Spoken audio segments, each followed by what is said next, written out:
Hello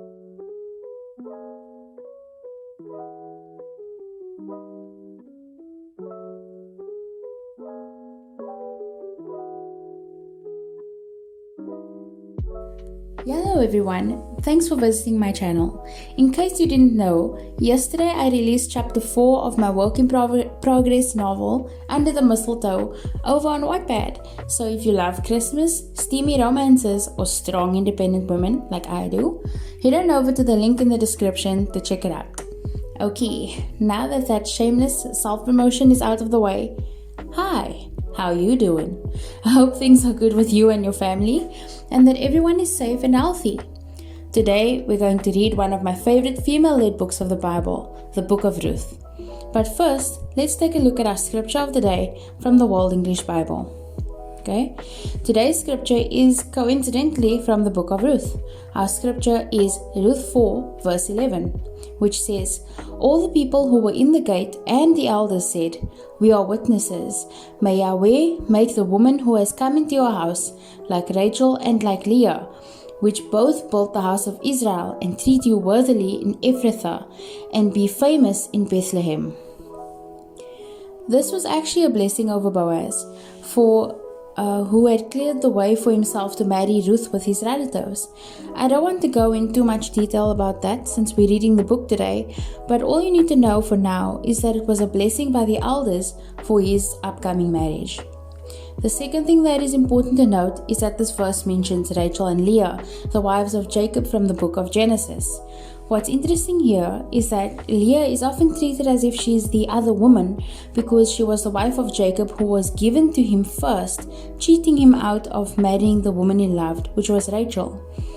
It wasn't Leah's fault that her father decided to cheat Jacob, but she suffered as an end result.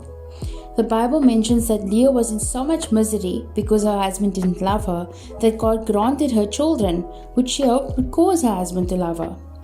So let's take a look at what the blessing is saying at the part which says, "May Yahweh make the woman who has come into your house like Rachel and like Leah, which both built the house of Israel, and treat you worthily in Ephrathah, and be famous in Bethlehem."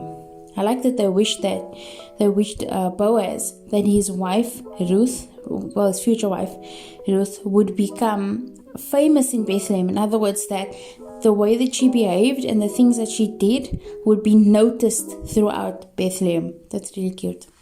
Anyway, also Rachel was favored by man, her husband, right? But Leah was favored by God.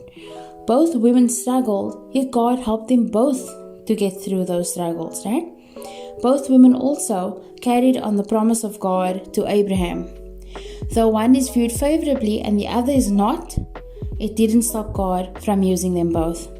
So what I believe God is trying to say to us today is that it doesn't matter what your reputation is, what you've done in the past, or how people treat you. He still has a plan for you, and His plan is that you live and prosper, and that other people around you notice it. They notice God's hand on your life. Alright, let's get into Ruth. Don't forget that we're reading from the World English Bible. Ruth chapter 1 verse 1 says, "In the days when the judges judged, there was a famine in the land. A certain man of Bethlehem, Judah, went to live in the country of Moab, he and his wife and his 2 sons. The name of the man was Elimelech, and the name of his wife Naomi. The names of his 2 sons were Mahlon and Chilion, Ephrathites of Bethlehem, Judah. They came into the country of Moab and lived there. Elimelech, Naomi's husband, died, and she was left with her 2 sons. They took for themselves wives of the women of Moab. The name of the one was Orpah, and the name of the other was Ruth. They lived there about 10 years. Mahlon and Chilion both died, and the woman was bereaved of her 2 children and of her husband. Then she arose with her daughters-in-law, that she might return from the country of Moab, for she had heard in the country of Moab how Yahweh had visited his people in giving them bread. She went out of the place where she was, and her 2 daughters-in-law with her. They went on the way to return to the land of Judah.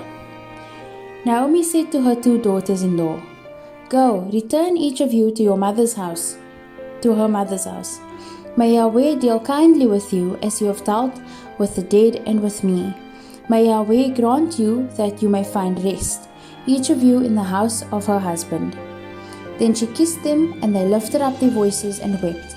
They said to her, "No, but we will return with you to your people." Naomi said, "Go back, my daughters. Why do you want to go with me? Do I still have sons in my womb, that they may be your husbands? Go back, my daughters. Go your way, for I am too old to have a husband. If I should say, I have hope, if I should even have a husband tonight and should also bear sons, would you then wait until they were grown? Would you then refrain from having husbands? No, my daughters, for it grieves me seriously for your sakes, for Yahweh's hand has gone out against me." They lifted up their voices and wept again. Then Orpah kissed her mother-in-law, but Ruth joined with her. She said, "Behold, your sister-in-law has gone back to her people and to her God. Follow your sister-in-law." Ruth said, "Don't urge me to leave you and to return from following you, for where you go, I will go, and where you stay, I will stay. Your people will be my people, and your God, my God. Where you die, I will die, and there I will be buried. May Yahweh do so to me and more also, if anything but death parts you and me." When she saw that she was determined to go with her, she stopped urging her. So they both went until they came to Bethlehem. When they had come to Bethlehem, all the city was excited about them, and they asked, "Is this Naomi?" She said to them, "Don't call me Naomi, call me Mara, for the Almighty has dealt very bitterly with me. I went out full, and Yahweh has brought me home again empty. Why do you call me Naomi, since Yahweh has testified against me, and the Almighty has afflicted me?" So Naomi returned, and Ruth the Moabitess, her daughter-in-law, with her, who returned out of the country of Moab. They came to Bethlehem in the beginning of barley harvest. Okay, that was Ruth 1 verse 1 to 22. On to the next one. Ruth 2 verse 1 says, Naomi had a relative of her husband's, a mighty man of wealth of the family of Elimelech, and his name was Boaz. Ruth the Moabitess said to Naomi, "Let me now go to the field and glean among the ears of grain after him, in whose sight I find favor." She said to her, "Go, my daughter." She went and came and gleaned in the field after the reapers. And she happened to come to the portion of the field belonging to Boaz, who was of the family of Elimelech. Behold, Boaz came from Bethlehem and said to the reapers, "May Yahweh be with you." They answered him, "May Yahweh bless you." Then Boaz said to his servant who was set over the reapers, "Whose young lady is this?" The servant who was set over the reapers answered, "It is the Moabite lady who came back with Naomi out of the country of Moab." She said, "Please let me glean and gather after the reapers among the sheaves." So she came and has continued even from the morning until now, except that she rested a little in the house. Then Boaz said to Ruth, "Listen, my daughter, don't go to glean in another field, and don't go from here, but stay here close to my maidens. Let your eyes be on the field that they reap, and go after them. Haven't I commanded the young men not to touch you? When you are thirsty, go to the vessels and drink from that which the young men have drawn." Then she fell on her face and bowed herself to the ground and said to him, "Why have I found favor in your sight, that you should take knowledge of me, since I am a foreigner?" Boaz answered her, "I have been told fully about all that you have done to your mother-in-law since the death of your husband, and how you have left your father and your mother and the land of your birth, and have come to a people that you didn't know before. May Yahweh repay your work, and a full reward be given to you from Yahweh, the God of Israel, under whose wings you have come to take refuge." Then she said, "Let me find favor in your sight, my lord, because you have comforted me, and because you have spoken kindly to your servant, though I am not as one of your servants." At mealtime Boaz said to her, "Come here and eat some bread, and dip your morsel in the vinegar." She sat beside the reapers, and they passed her parched grain, and she ate, and was satisfied, and left some of it. When she had risen up to glean, Boaz commanded his young men, saying, "Let her glean even among the sheaves, and don't reproach her. Also pull out some for her from the bundles, and leave it. Let her glean, and don't rebuke her."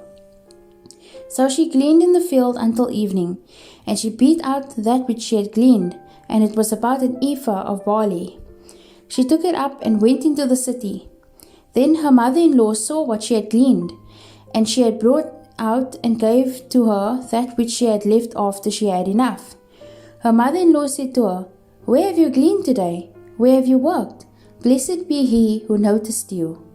She told her mother-in-law with whom she had worked, "The man's name with whom I work today is Boaz." Naomi said to her daughter-in-law, "May he be blessed by Yahweh, who has not left off his kindness to the living and to the dead." Naomi said to her, "The man is a close relative to us, one of our near kinsmen." Ruth the Moabitess said, "Yes, he said to me, 'You shall stay close to my young men until they have finished all my harvest.'" Naomi said to Ruth her daughter-in-law, "It is good, my daughter, that you go out with his maidens, and that they not meet you in any other field."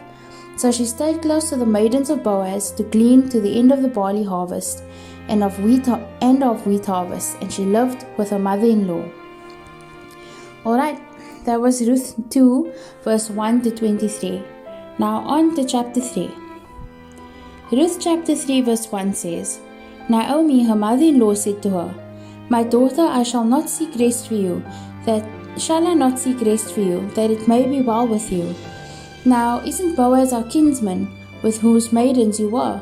Behold, he will be winnowing barley tonight on the threshing floor. Therefore wash yourself, anoint yourself, get dressed, and go down to the threshing floor, but don't make yourself known to the man until he has finished eating and drinking. It shall be when he lies down, that you shall note the place where he is lying. Then you shall go in, uncover his feet, and lay down. Then he will tell you what to do." She said to her, "All that you say, I will do." She went down to the threshing floor and did everything that her mother-in-law told her. When Boaz had eaten and drunk, and his heart was merry, he went to lie down at the end of the heap of grain. She came softly, uncovered his feet, and lay down. At midnight the man was startled and turned himself, and behold, a woman lay at his feet. He said, "Who are you?" She answered, "I am Ruth, your servant. Therefore spread the corner of your garment over your servant, for you are a near kinsman." He said, "You are blessed by Yahweh, my daughter. You have shown more kindness in the latter end than at the beginning, because you didn't follow young men, whether poor or rich. Now, my daughter, don't be afraid. I will do all that you say, for all the city of my people knows that you are a worthy woman. Now it is true that I am a near kinsman. However, there is a kinsman nearer than I. Stay this night, and in the morning, if he will perform for you the part of a kinsman, good, let him do the kinsman's duty. But if he will not do the duty of a kinsman for you, then I will do the duty of a kinsman for you, as Yahweh lives. Lie down until the morning." She lay at his feet until the morning. Then she rose up before one could discern another. For he said, "Let it not be known that a woman came to the threshing floor." He said, "Bring the mantle that is on you, and hold it." She held it, and he measured 6 measures of barley and laid it on her. Then he went into the city. When she came to her mother-in-law, she said, "How did it go, my daughter?" She told her all that the man had done for her. She said, "He gave me these 6 measures of barley, for he said, 'Don't go empty to your mother-in-law.'"